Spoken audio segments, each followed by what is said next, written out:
Une nouvelle déflagration à quelques mètres de l'église Saint-Antoine de Colombo, déjà frappée par les attentats de ce dimanche.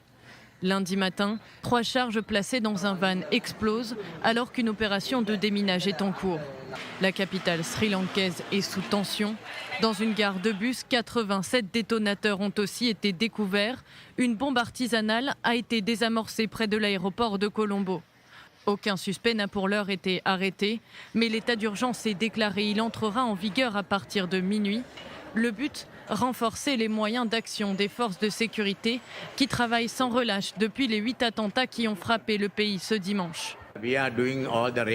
Nous menons des raids et un par un, nous les attrapons. Et tous les lieux qui étaient les lieux d'entraînement que nous avons identifiés, nous y avons mené des raids. Nous avons pris toutes les mesures dès maintenant. Une vingtaine de personnes a déjà été arrêtée, bien qu'aucun groupe n'ait encore revendiqué les attaques de ce vendredi. Le gouvernement sri-lankais accuse le NTJ, un mouvement islamiste local qui avait fait l'objet d'une alerte transmise aux services de police le 4 avril par les services de renseignements indiens. Il pourrait être affilié à un réseau terroriste international.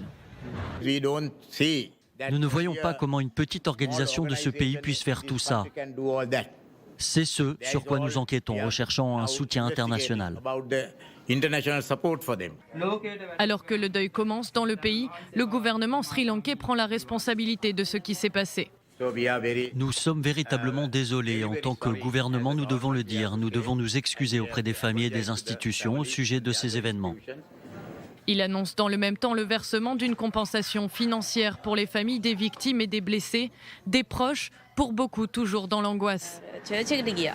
Elle est partie à l'église hier. On n'a pas arrêté de l'appeler quand on a su pour l'attentat, mais elle ne répond pas.